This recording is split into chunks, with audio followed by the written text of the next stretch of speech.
Hey, what's up, everybody? This is Daniel Landsman, and this is day 28, 50 days of data. I'm really excited about today because we are going to be speaking about data valuation. So it was posed to me by one of the subscribers on my channel.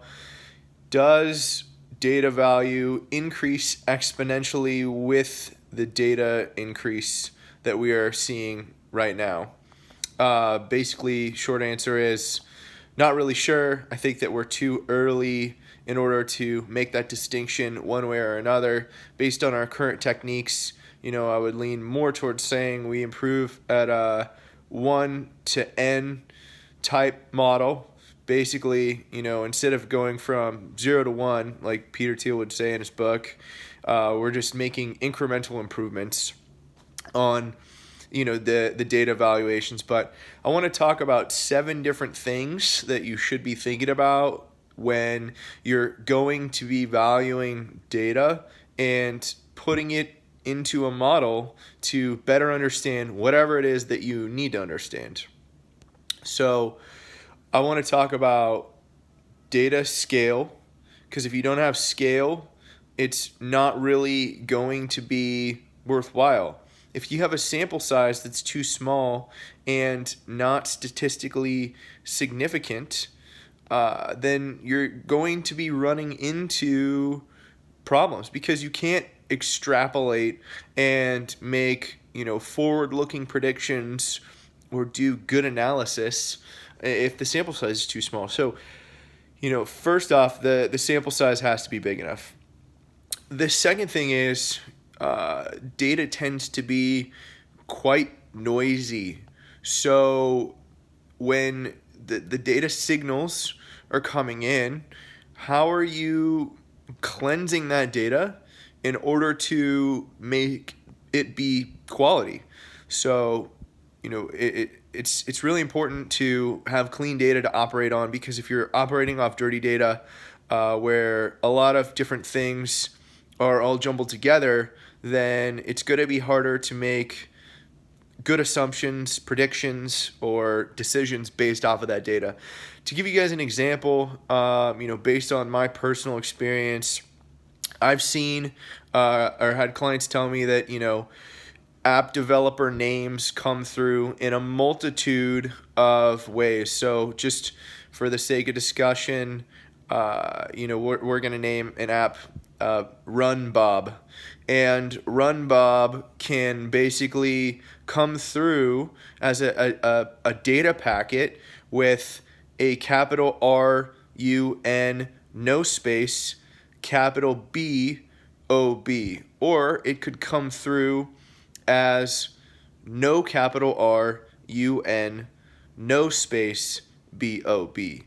Or it could come through as capital RUN space capital BOB. You get the point. But basically there's tons of permutations of how data can come through the pipes, and if you aren't cleaning it and saying algorithm or construct, whatever it is that you're running from a controller perspective, it's going to be a lot more difficult.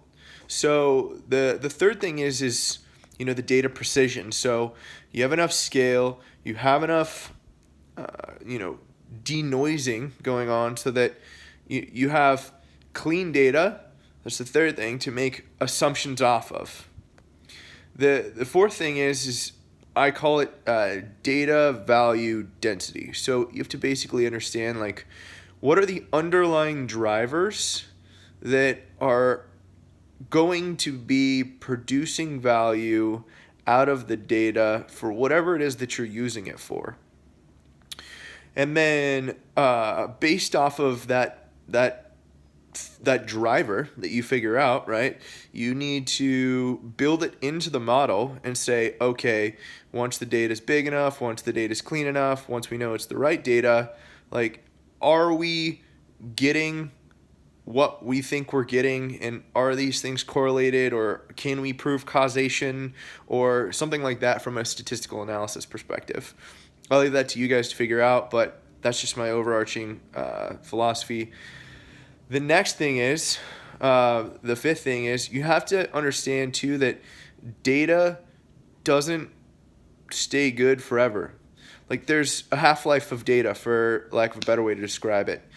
Whatever data that you're bringing on to your platform or your business, or whatever data you're giving out, like that data could change. Think about it from a personal perspective. Everybody's moved at one point in their life, so your address changes. You know, think about when you get a brand new phone. Your device ID changes unless you change it on your phone. FYI, you can do that if you want to. So it's really important as well to understand that data has a finite quantity of time that it can be utilized and be effective. And then like how else can you incorporate into your model that change? So the sixth thing that I want to talk about is data state. So after you have all of these other things taken care of, you need to understand that the data state can change. And what do I mean by that when I say that? So data state is basically like, once you collect the data, how does that data change? So, right, we just mentioned that, data can change and data has a finite life. But data from a state change perspective is like, let's say you're in an autonomous car, you're driving down the road, it pings the GPS signal. By the time the GPS signal, pings the car again, it's moved because it's moving. So how are people and people, love it. How are people writing into the algorithms, or ways that they are constructing these, data constructs, AI algorithms, etc., in order to basically take into account all of these different things. I can't remember the last thing off the top of my head, but give me a second. No, I'm going to pull it up.